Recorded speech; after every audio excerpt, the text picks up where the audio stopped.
Hello, everyone. Welcome again to another episode of the Backyard Sportscenter podcast. Today marks actually as of recording this will be our 25th episode of the podcast, which is pretty incredible and kind of had the idea to start doing this. I never thought that it would even get to this point. So all the support and all the feedback has been amazing, and I still enjoy doing it even after 25 episodes. So can't wait to do the next 25, and we got a lot of different leagues and content lined up. So I'm really excited to see how the next several episodes go. But today we have Toast coming on, another fan favorite. Been wanting to have you on for a while, and we also have Wizard. Thank you. Glad to be here. I didn't know I was a fan favorite, so that's a nice boost to my ego right up top. From everyone we've heard from. Okay, there we go. No, I do these purely for my own, just when I'm feeling down. I'd like to hear that people like me and tell me that they like. No, kidding. But thank you. Thanks for having me. Yeah, really great to have you on. A couple things that I wanted to kind of ask everyone is, how did you hear about the RBBL or the backyard baseball community, and how did you get involved? I think a lot of people. I think it was me. It was Reddit for me. I think a lot of people also find their way through the subreddit. But yeah, I mean, I grew up playing it. Probably like a lot of people in 2001, 2003 era. I played a little 2005 when the graphics were new and shiny and 3D. But I think COVID during the lockdown, I was like, oh yeah, backyard baseball. I love that. I wonder if I can find a way to play it. Okay. I wonder if there's other people who can tell me how to, troubleshoot it, get it started up. And then it just sort of went from there. Found the league, found the draft. And then I think I joined season 7, which is weird to think about that it's been like three seasons already. So, yeah. What league did you play in season 7? I played... Oh, like league, like front yard versus backyard? I was in the newbie league with whoever was new at the time, which was Mello, I think. God, who else was new that season? Today's Silver. Yeah, yep. I think I've always been the Twins, other than like off season or like short season, side season stuff. But yeah, it was the front. I think the front yard was the newbie league, quote unquote, that season. Yeah, I don't remember. I know it was 8, 8, and 8. Yeah, front yard, indoor, and backyard. Right. Front yard was that newcomer / some others league. Yeah, and I have to go back through like the actual coach list. I'm sure would come back to me, but I know there was the one guy that got caught on easy mode was in there. Jared Johnson. Yeah. I remember that. I remember he was in there. Yep, he was in the beginner league. Can't find it now, but yeah, that was my start. I did have help in that draft from somebody who I've never heard from again, Pablo Sanchez. Oh yeah, not the player, but the actual user, Pablo Sanchez. I don't know who that was or where he went, but he like dropped in, gave me a bunch of great drafting advice, and then peaced out. So wherever you are, thank you. Texas native, had his family, his sister played, his dad played. Not every Seriously? season. Yeah, so we had, cool. I think, season 5, all 3 of them were in the league, and I can't remember if he played in 6 or not. I think 5 might have been his last season, but damn, he was like that. yeah, he was a pretty well-regarded player. So yeah, that's awesome. Well, I mean, he was like, yeah, Julie and Maynard. I had a killer team that I didn't even know about that first season. I really if I had that team any other season, I'd be like, look at my chops. So it was fun. Yeah, season 7 seems so long ago. For real, yeah. I mean, I just I think in terms of before and after the B file. So it's like I've taken not having cold days for granted now for a couple of seasons, but God, that was a pain in the ass. Oh, yeah, that was just like showing up to your game and being like, well, I lose, I guess. It's or vice versa. Then there's a lot of pressure on you with a really juiced player. I don't miss that. It's been the best change by far, and one that I was a strong advocate for. I think it just is, it allows you to play with your team the way that you intended for them to be played with. Yeah, and it takes a little bit of randomness out of an already extremely random game. A game where you can't control a lot of stuff, and it can be frustrating just hitting pop-ups on perfect pitches and stuff like that. So it's nice to have a little bit more control. Another thing that you are well known for is kind of your streams that you do and kind of some kind of activities that you do kind of, building up to it. So why don't you kind of talk about how that all kind of started and, how it goes all into that? Oh, the cocktail stuff? Yeah. Yeah. And I was like, do I do anything? Yeah, I mean, it was another thing, like, it kind of went hand in hand with a bunch of hobbies that I picked up when I was inside for, all of 2020 and I guess 2021. But I just got really into cocktails and sort of the craft and art of that at home. And I was just saying in the server, and Wizard agreed with me, but like, I think the perception is I drink a ton. I don't. It's fun from a creation standpoint, I guess. You get to make something. You can also make something for other people, and I like that a lot. But it just was like two things that I was doing at the same time that I felt like would work really well together. And then I was like, oh, wait, what if I theme it? That would be awesome. So then it got down into the sort of like, well, how do I make a cocktail about a bird? Or, maybe that's a bad example. There's tons of those. But, like some stuff like the Mets. What are the Mets? How's a cocktail related to that? So it's part of the challenge, I think, of putting that together is coming up with something that's appropriately themed and also fun. And I also thought my opponent would like it. And so far, I think that seems to be the case. Yeah, I think a lot of people, enjoy all your streams and everything. So I did want to kind of ask you kind of how that came to be. And I know Wizard really likes that as well. Wizard has told me straight up that it's like an inspiration. And then we did the simul streams together, which have been just super cool to have somebody else who I'm like speaking the same language with. I know sometimes it can be like a little much for some people. Just like it is a lot of jargon, like any sort of, people who don't play baseball's jargon, you know what I mean? So the stuff we talk about is probably pretty in the weeds, but it is nice to have somebody else to be like, oh yeah, I love that. Or, oh, that's super good. Or, whatever. You guys have heard the streams. I don't know what we sound like when we're both 2 drinks in.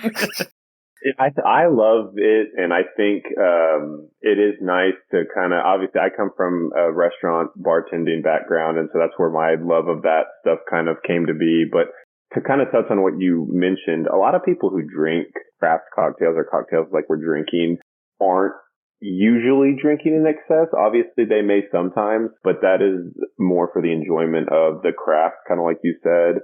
And an appreciation of the alcohol rather than somebody like when I stream with Silver and I'm just crushing Miller Lite. Like those are very different experiences.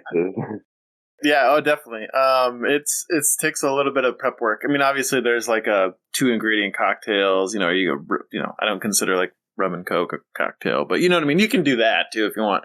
But like the stuff that we're talking about and the stuff that we do definitely takes a little bit of prep work. And I think you bought a obscure liqueur for the drink or whatever, like that kind of stuff. There is some preparation that goes into it. And for this season, I got kind of derailed mid season, but I came up with a whole list. I had every team and every week planned out, and I was like doing like, Googling, basically preparing better than I had rather than being like cocktails from San Diego or whatever, which is fun. So, but yeah, I guess that's kind of how it came to be. I don't know if that answered your question or not. Yeah, I think it definitely does. Another thing that I wanted to touch upon is like pretty much every season that you've been in the league, you've been the Twins. And I know that you're a huge Twins fan. So gonna, for our IRL's sports segment of the podcast, gonna do a little Twins season preview. Okay. And you're the Twins expert, so.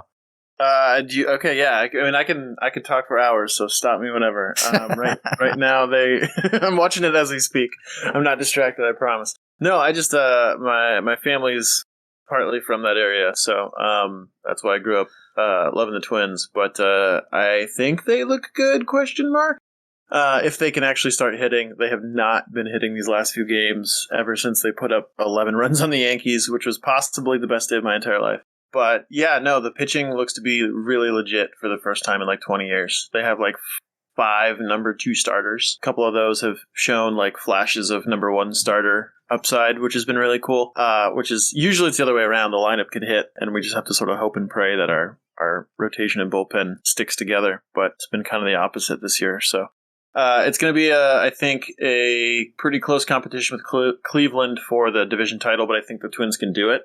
I don't know if they'll get the wild card otherwise because the AL is kind of packed right now, and I assume Houston's going to start playing better. But yeah, they got a bunch of fun players. I mean, we got Carlos Correa back because his ankle's broken or something, but I don't care because we got Carlos Correa back.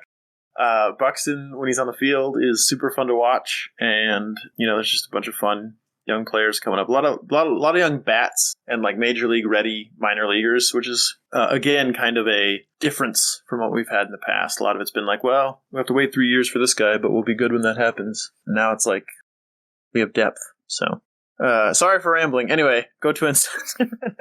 No, I was gonna ask you. That was the two things that kind of stand out to me from kind of just like the overall MLB observer was the, as you mentioned, like the Carlos Correa sweepstakes or whatever was going on with that. So how did you kind of feel as a fan when he was kind of? I know he was like going to the Mets, and then I think that fell through. And they went to the Giants, and that fell through. And they was going back to the Mets, and then that fell through a second time. Well, I think it was just Giants and Mets, I think. But it was like, either way, it was like at the outset of the season, I think every Twins fan was like, well, he's gone. He signed a deal last year. We all knew it was a 1-year deal. We all knew he wanted a long-term contract. We're just like, we're prepared for this. I'm not going to be disappointed. And yet I still remember seeing the like tweet from Jeff Passan about the Giants contract. I still was like disappointed. I was like, because we the Twins made him a competitive offer. I think it even looks better now that we sort of found out a little bit more about his health history. But yeah, it was still disappointing. And so hearing that fall through was like, oh wow, this has never happened before. That's weird. Twins still won't get him. There's no way. And then the Mets thing happened, and you're like, okay, that makes sense. Steve Cohen has more money than God. Of course, he goes out and just adds to the team, and then that started to just take time, and then you started like have a little bit of hope that kind of creeps in. You're like, well, maybe, I don't know. We've kept in contact with him. He likes it here. His wife likes it here. He clearly is, friends with people on the team. And so then it happened, and I just was kind of like dumbfounded. It just was, it took literally like the craziest off-season free agent thing in history for us to get him, but we got him. So probably will never happen again. That's what I'm saying. And like, it's funny about the Twins because they're just sort of like, well, yeah, they got a huge free agent for them and spent more money than they've ever spent on a free agent, but it literally took like 2 other teams having severe issues for that to happen. So it's kind of like a yay, but also dude's a game changer when he's on the field, though. And like I didn't see the medicals, but people were scared enough to stay away from him, and you guys were like all in the whole time. And for sure, if when he's healthy, he's a game changing Gold Glove shortstop with a solid bat. So it's cool that y'all got somebody, because I was going to say I can't think of a free agent in recent history or a big time free agent that has gone to Minnesota. The only one is like re-signing Joe Mauer, but he was already a hometown guy. Yeah, and that was the biggest contract before that. So there really hasn't been anybody. He's kind of and that's the thing is like, not only did we sign him and basically declare that we're going to try for the next 6 years, which is awesome. It's really nice to have somebody like, he's not going to sign with you if he doesn't think you're going to win. And so it's kind of like implicit in that signing is like, we're also going to continue to, add other players and sort of focus on being a competitive team, which is always nice because shout out to my A's fan friends right now, but that's got to suck, like just like your team's clearly not trying. And so that's frustrating. But, yeah, no, he's awesome. And for all accounts, he's a great guy in the clubhouse.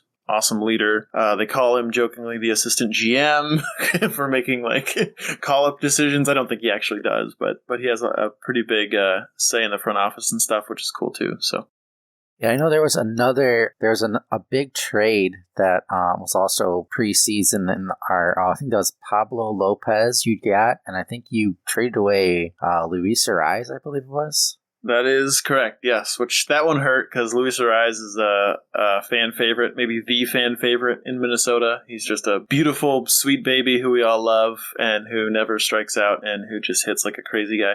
So, yeah, that was tough, but based on the few starts that we've seen so far from Pablo Lopez, it was super worth it. We needed top-end pitching. We had decent pitching, but this like really I think could push us over the edge. And basically like thinking about a playoff series, you have Pablo Lopez, Sonny Gray, and Joe Ryan, and that's competitive. You can do that in a 3-game series or a 5-game series, which is again something that Twins fans are not used to.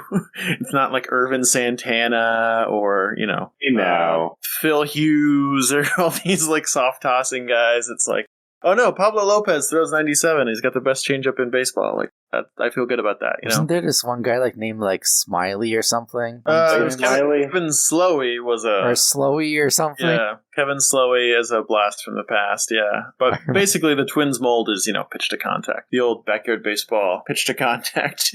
I know Johan Santana was really, really good. And there was another pitcher back then that was really good too. I can't remember who it was though. Liriano, Francisco Liriano was that's the other sort of he had some injury stuff, but he was definitely probably our second best pitcher during that time. That era of Twins teams that won the division every year and went to the playoffs and all that stuff. So, will the Twins make the playoffs? I'm saying yes. I think so. I think it's going to come down to them versus Cleveland in the division. I think I'm hoping around 90 wins, maybe a few more. Again, depends on the offense. But I'm going to say yes. And then whether or not they win one, that's the other thing about the Twins. They haven't won a playoff game in 18 years. They have the longest streak in, I think, professional sports for a playoff win.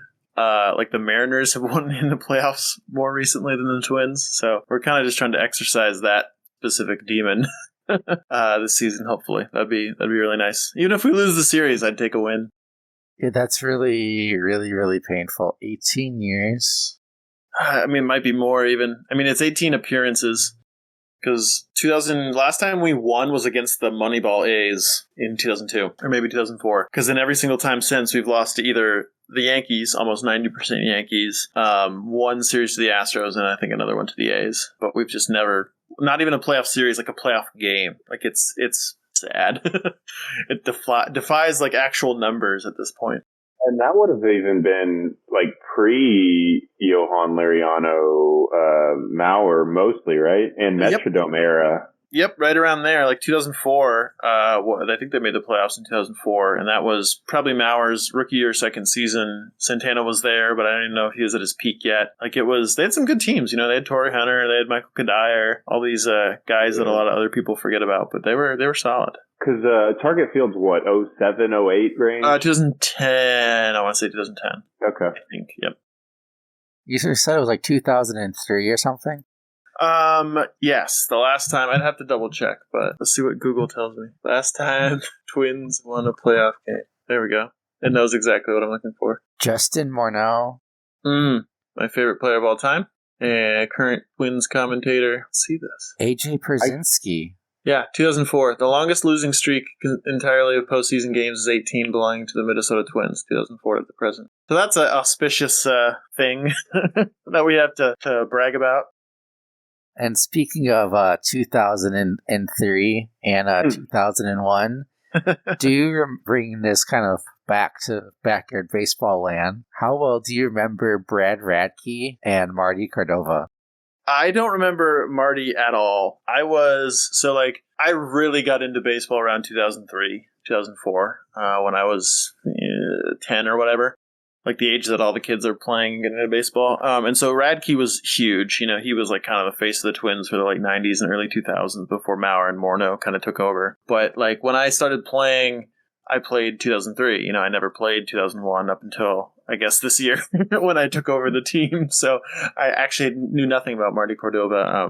Obviously now I've gone back and learned some stuff, and it's just that those Twins teams didn't have a whole lot of stars. They didn't have a whole lot of people to pick from, so I don't blame him. And he was a solid player for sure. But the Kirby Puckett and those kind of 87, 91 teams had gone by then. So yeah, but that's really cool. The Brewers always play the Twins every season, so I kind of have followed them somewhat to some degree. Sure. But Are you a Brewers fan? Yeah. Okay, cool, nice. And I'm not from Minnesota, so I don't have that state line rivalry. Brewers are fine. Versus the White Sox, who I just can't stand. I loathe the White Sox so much. But the White Sox or the Yankees, which is a bigger rivalry? God. I think the White Sox, because the White Sox is an actual rivalry. The Yankees feels like just being stepped on.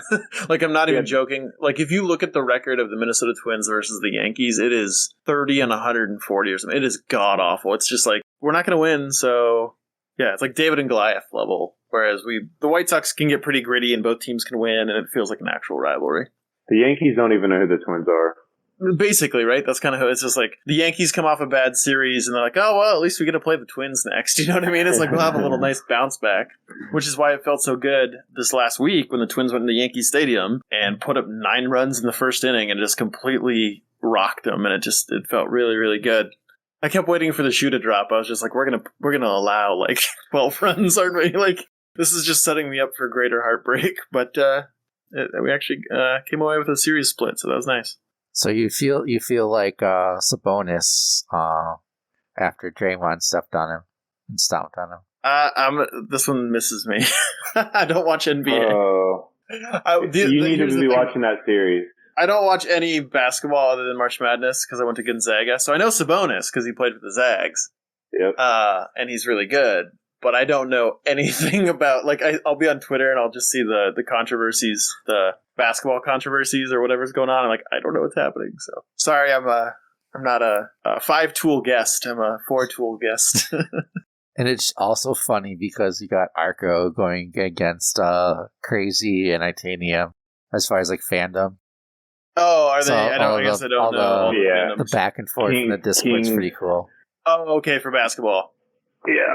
Gotcha. The Kings are up 2-0 on Golden State, basically. And the thing I know about the Kings is that they probably up with the Twins haven't won a playoff game in a long time. So they were kind of similar in that way, I think. Chris Webber years, and probably almost an identical timeline, too, like early thousands. Yeah. Well, solidarity with Kings fans. I hope you win.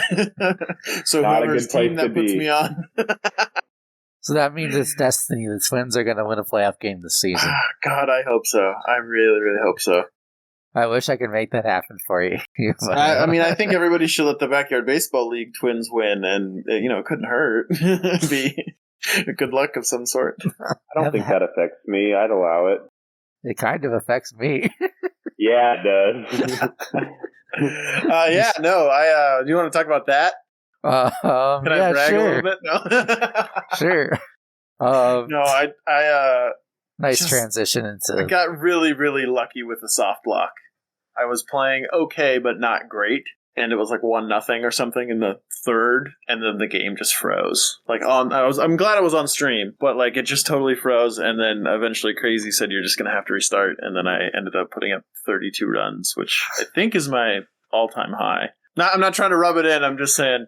It did feel good to have a second chance at life and deliver on it. So, but it also ties into what I was talking to Wizard about, which is that TCA sucks and I hate it. Yep. Same.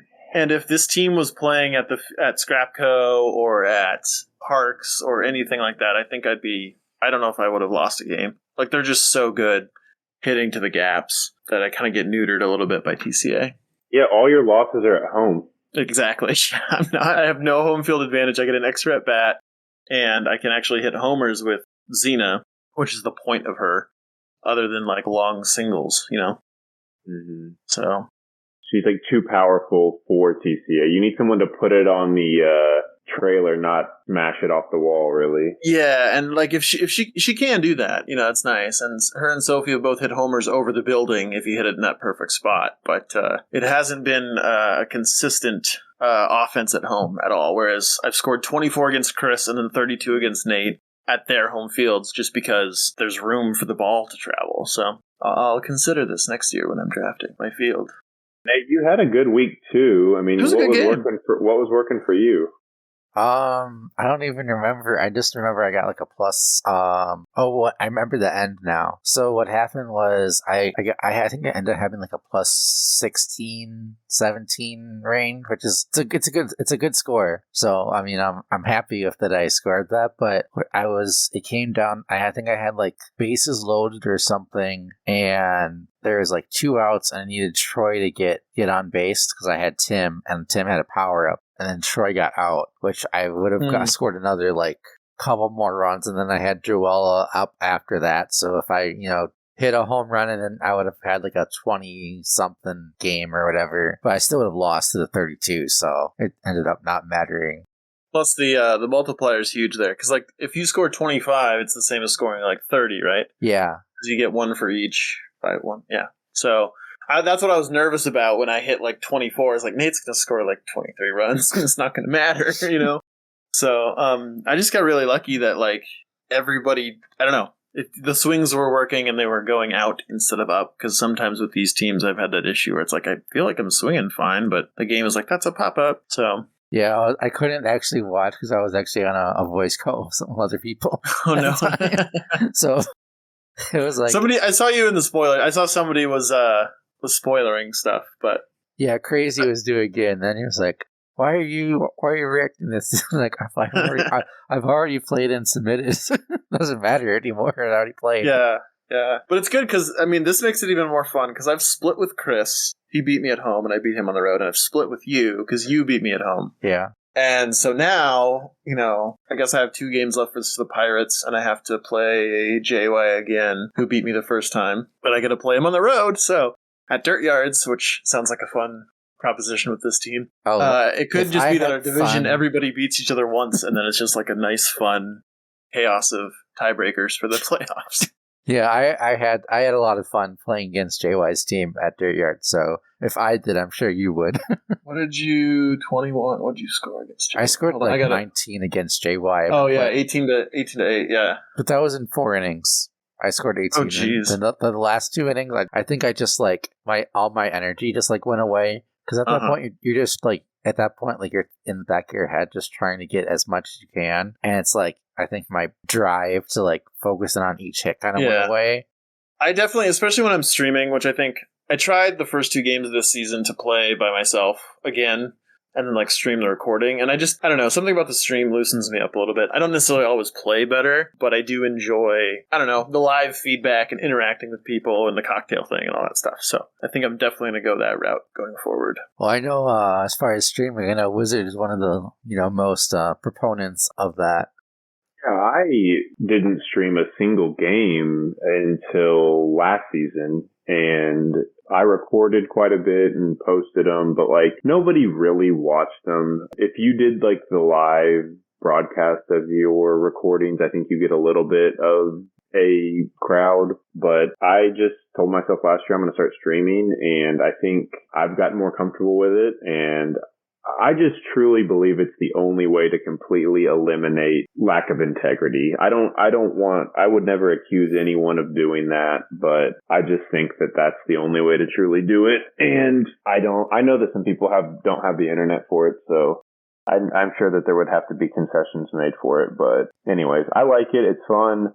Today I got a little nervous because no one was in my stream, and I asked somebody to stop by just for witnesses. So I had already, my first 3 hitters I had scored. I had hit a home run with Cliff Floyd, and I was just thinking, Jesus, somebody's going to think that I was, up to no good. But Parks, I think, is one of the only fields like he's really going to hit really home runs because doesn't really have like that much power. I think was like around 85 probably. Or my team? Yeah, for Cliff and Clone. Yeah.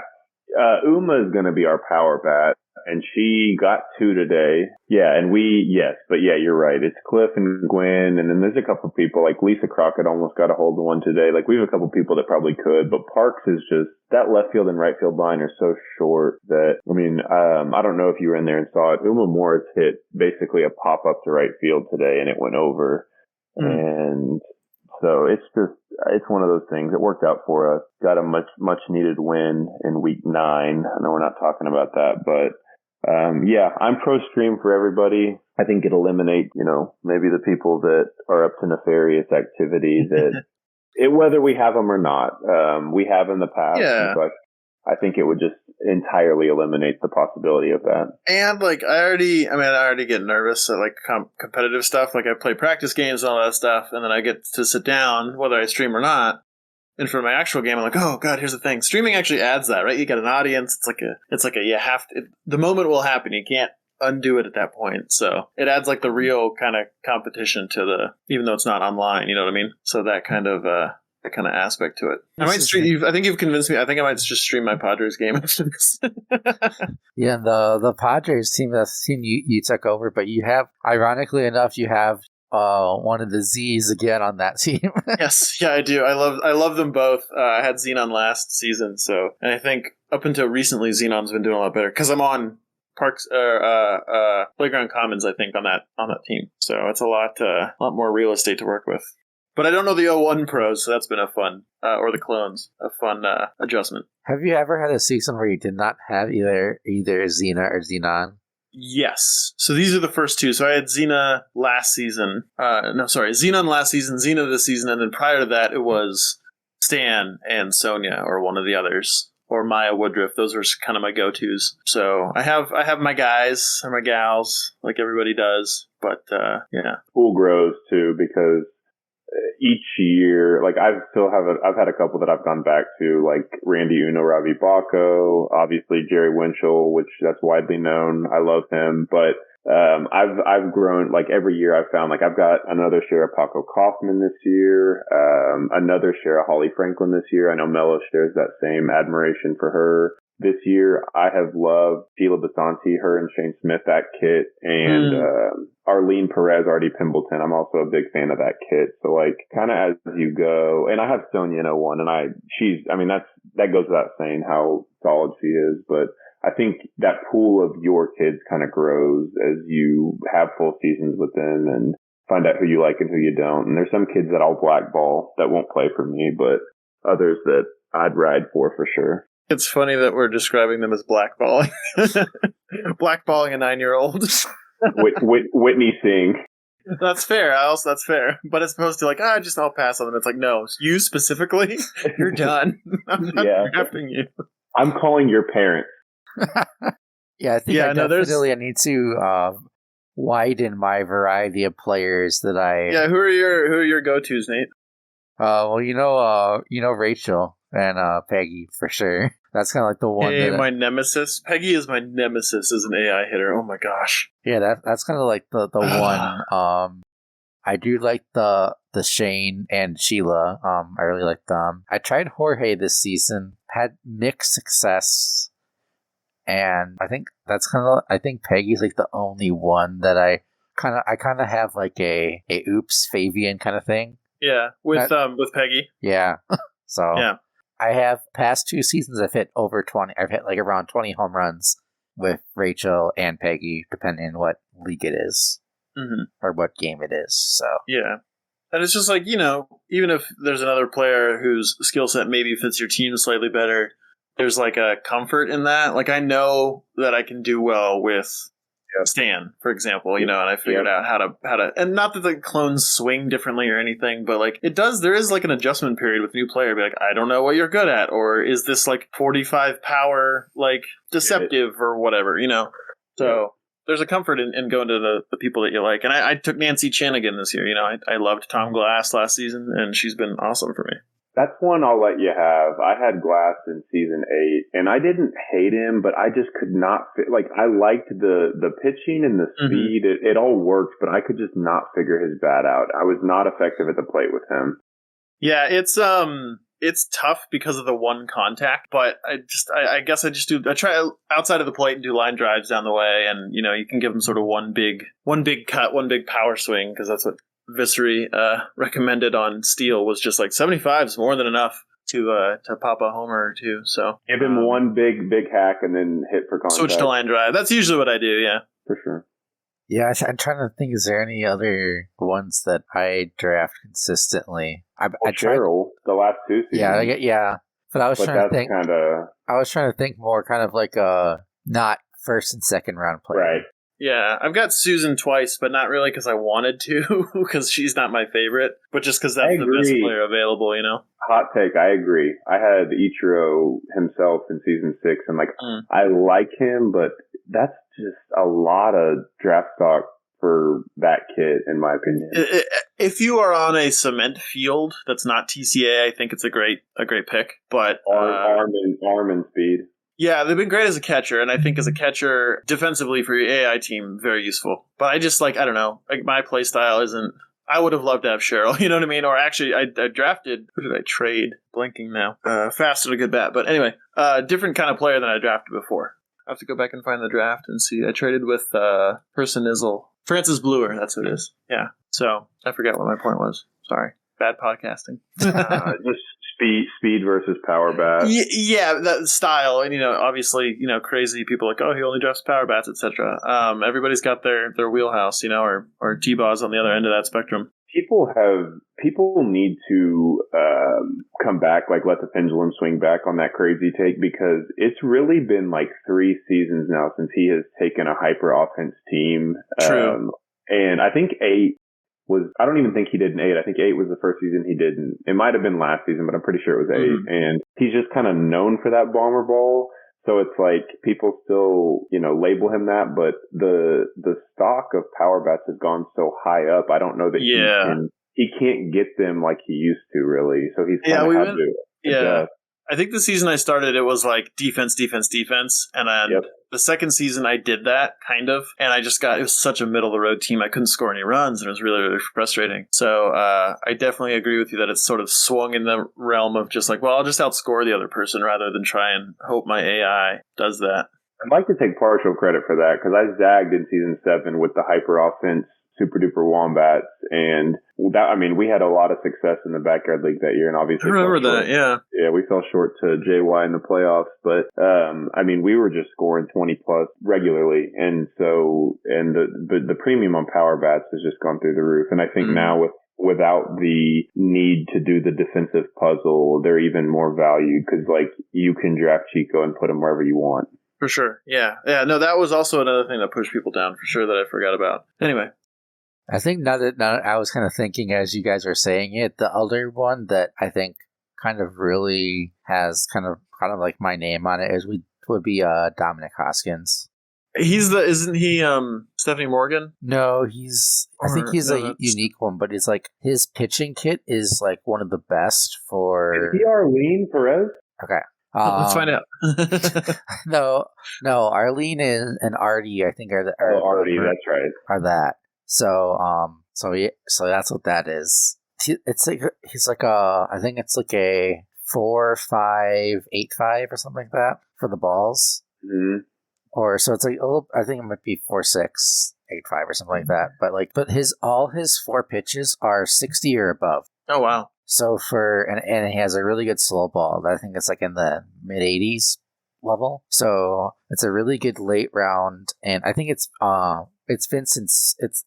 I think it's Vincent Sweet has the same bat as him, but Dom has more pitching and a little bit less arm, or a little bit less speed, I think. Yeah, I think the teams are obviously made or broken by your. I mean, I guess you could do the oops thing and do the first 2 rounders and then not pick again until the 7th or whatever. But like it is those kind of players. Don't do that if you're listening. Do not do that. I just like I hoard my picks sometimes, and so I can't imagine not picking for like 7 days or something.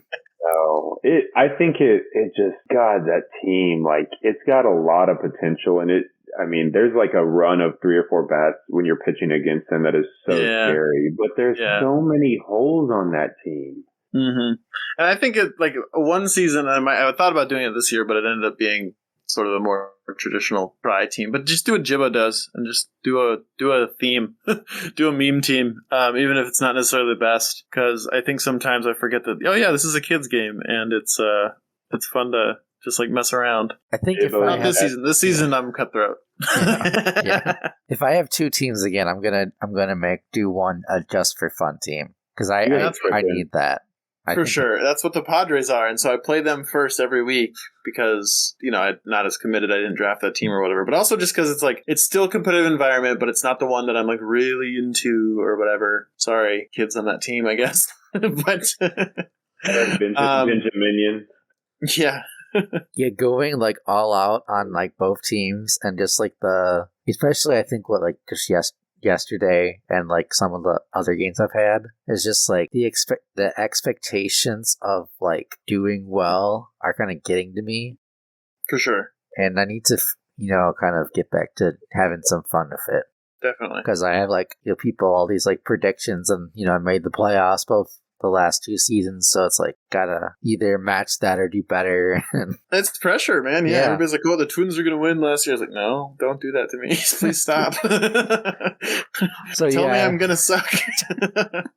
So and yeah, I think we all feel it too, because like, I mean, I know Oops has mentioned before like how he feels after losses, and like it sucks putting up a bad week and losing. Like if I put up a good week and get outscored, like I at least can hang my hat on that. But if I put up a 2 or a 3, like a stinker, and get beat 5-2, like I'm not happy. I'm not happy with that.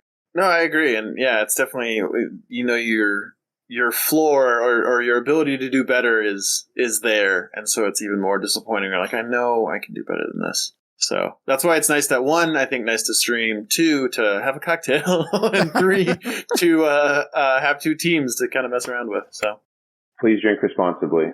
Yes, that is the title of this episode.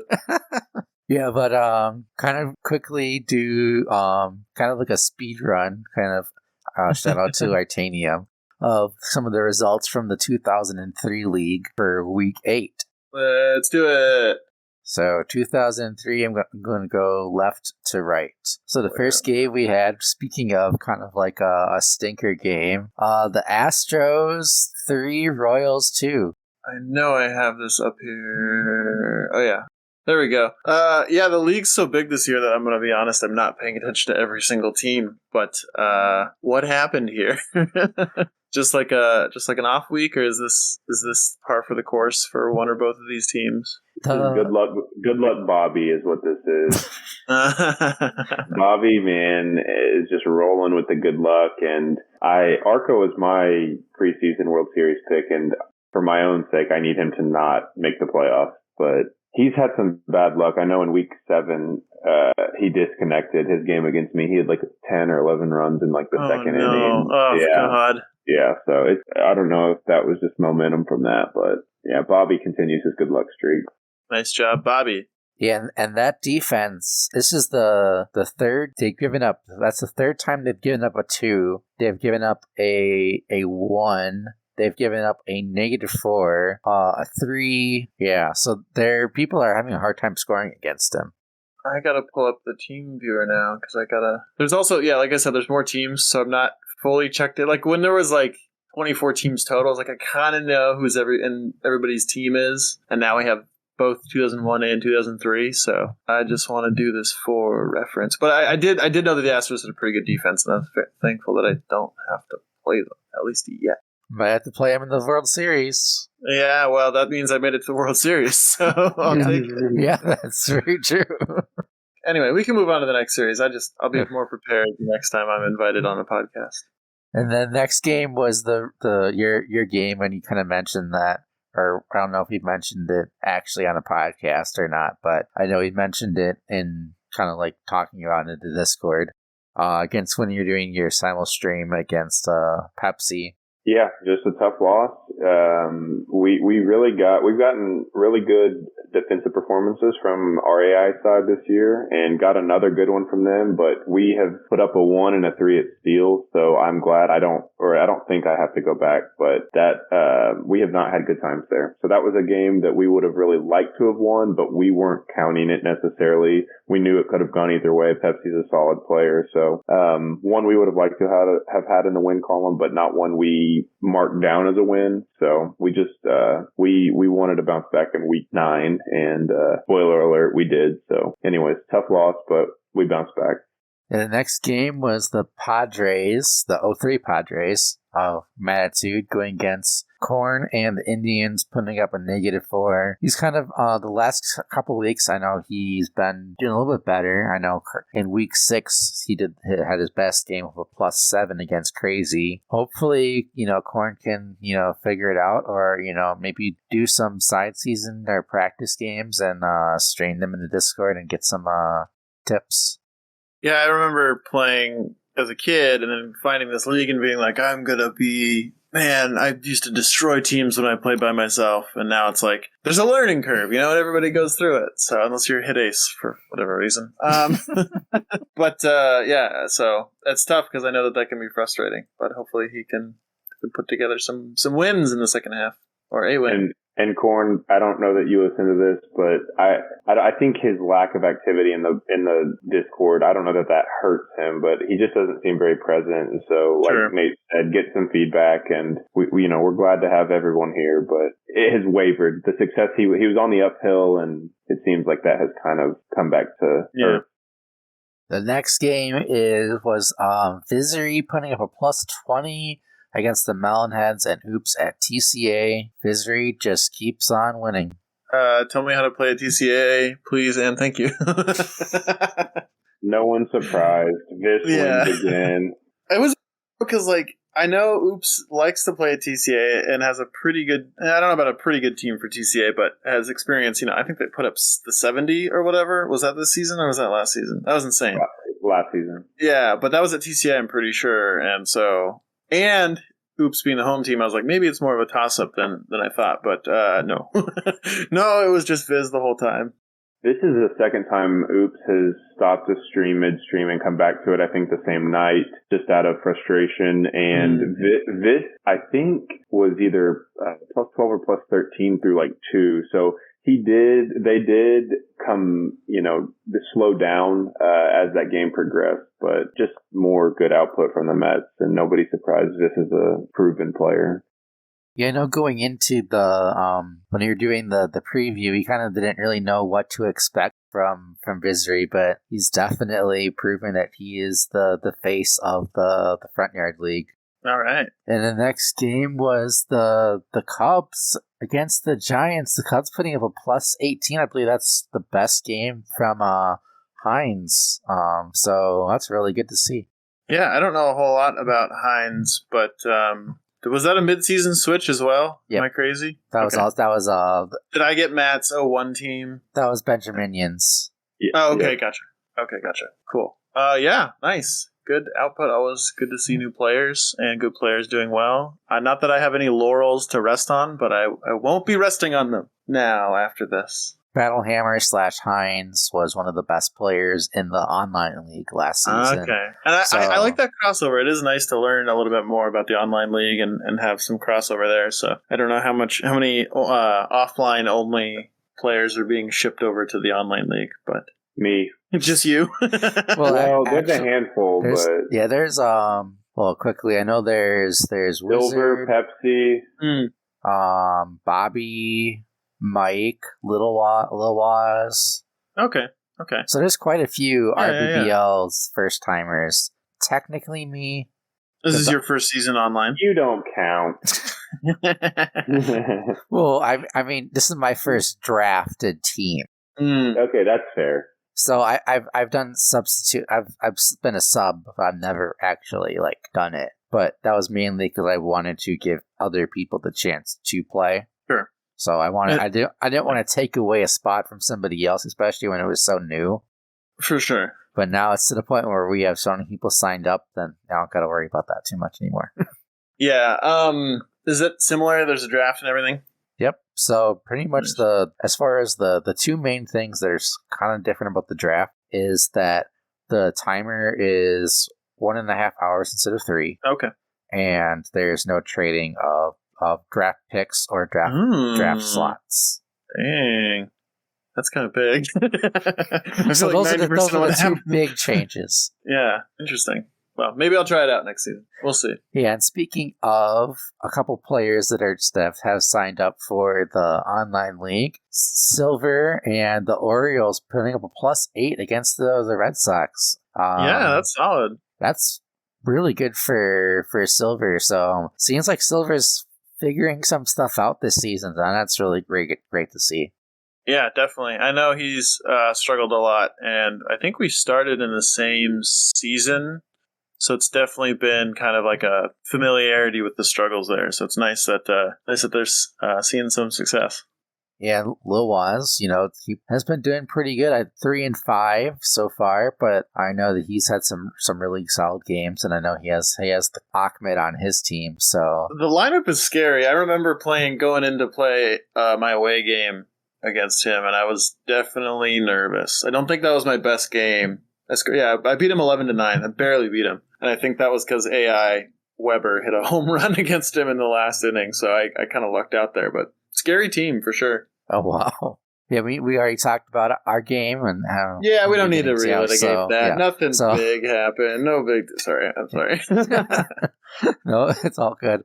Fishes, Team Fish and Chris plus 13 against Marco's Wombats. Chris figured out something there. I just think, I think everybody in our division is within a game or two of each other. Like, it's a complete and total toss-up from top to bottom right now, which I kind of love. So I'm excited to see how the second half of the season shakes out among us. Everyone's 7-7. Yep. Yeah, right? Oh, God. That means I go 2-5. That can't be true. That can't happen. I gotta be Jibba. Well, that's one of my two, I guess. Huh. This has just been a Jekyll and Hyde season for him. I'm super curious what's going on in that clubhouse, but get the dub. And yeah, let the chaos ensue. Expos 6 and Angels 10. That's Alex getting another win with the Angels. Alex, I know he was having some early season struggles, but seems to have figured something out, getting his third win now.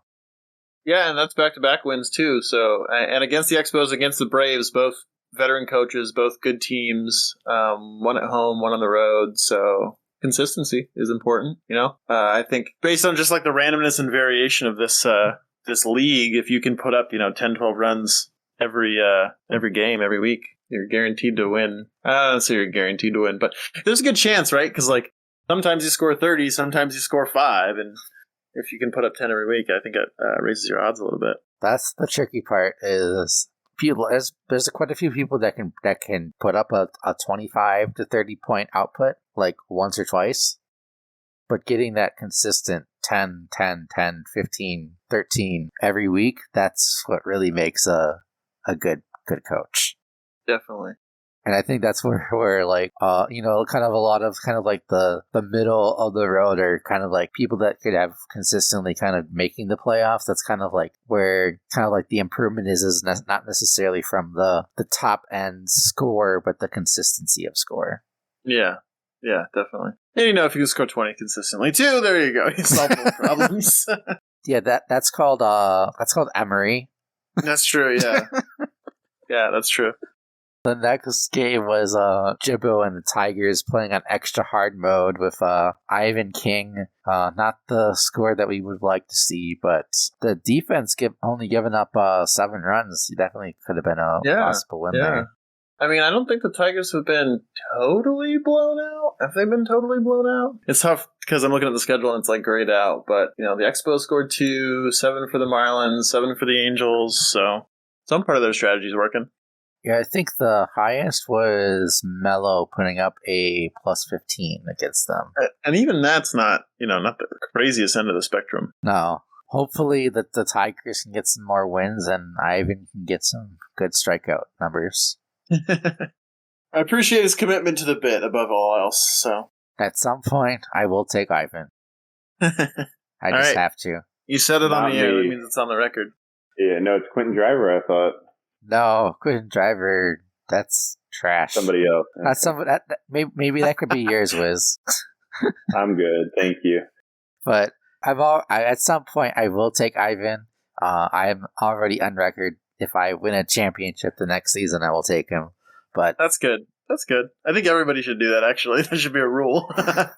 But I might take him even before that if I get kind of frustrated with, and I just want a fun team to not here just have fun with. The last game was looks like it was a tiebreaker. Oh, yeah. 14-14. Mello winning over Shrews off of the tiebreaker. That's a tough one. Yeah, I mean the Pirates. I think who plays the Pirates? Do you remember? That's Shrews. That's Shrews. Okay, yeah. Now I in my brain have been kind of forgetting that they're in our division, but I don't think they're a joke. And definitely the White Sox are a good team. Mello's a good coach, so that's a good showing. Even though they lost, but a good showing for sure. Yeah, Shrews is having a really, really good season. I agree. And it's just kind of like everyone in this crazy backyard East is just no one's out of it. Definitely. I think that, I mean, this is obviously, I look at the coaches that are in there and I'm like, this is absolutely targeted. You know, JY and you and me and Chris and Shrews. It's all like the middle. I don't consider myself a top of the line coach, you know, not Viscery or Hit Ace or all those people. So I was just like, nice, put all the like 3 to 4 year veterans in one and just let them just go to town. So it's a fun division. Yeah, it's all like. And also the nicest division. You heard it here first. We're the best. Absolutely. Probably buy that. I don't know Alex that well, but I'd probably buy that. Yeah. It's definitely a fun division as far as the people in it. That is for sure. Definitely. Have a lot of fun with it. And as evidence that it's really close because like seems like we're always like 1-1 against each other. Yeah, and I think that's it. I think I've literally split your games and Chris's games, and I haven't played the Angels or JY yet, and I haven't played the Pirates, so it's up in the air still on those ones. But I wouldn't be surprised if that was also the outcome. Yeah, so that was week 8 for 03. How do you feel? I don't think you played your week 9 games yet, have you? No, I've not. I'm tempted. I might play Padres tonight, and then I have to come up with a cocktail and set a schedule for my game against the White Sox, which is actually looming pretty large. They're a good team, and I'm at home, so there goes all my confidence. Yeah, so that's a huge game because Mello is a really good coach, but also Mello didn't put up a great score at TCA in his game that he played there earlier. Against me, he put up a 4 in week 6. I haven't looked at his team comp at all, but it's so tough because I do this sometimes. I'll go back and be like, oh, they only scored, however many runs. And then I think this happened to me. I don't know. Some coach I underestimated is basically what happened. So I'm not going to underestimate anybody, but it is interesting if we can have a battle to the bottom at TCA, or maybe I'll finally figure out what I'm doing. You know, that's all part of the fun is seeing what's going to happen next. Definitely. I got to run though, but this has been super fun. Thanks for having me, and thanks for doing the podcast. This is the best part about this community is that we have stuff like this. So it's fun to like hang out and chat, make fun of each other, and watch the results roll in. But it's also fun to like have people commenting on it or learn more about the personalities behind everybody. So I appreciate that. Yeah, and that's a lot of our division. It's a lot of kind of like inside jokes and stuff. Definitely. Yeah, but thanks a lot for hopping on, and have to do this again some other time. I really enjoyed having you on. Absolutely. Thank you both. Thanks, Toast. Bye.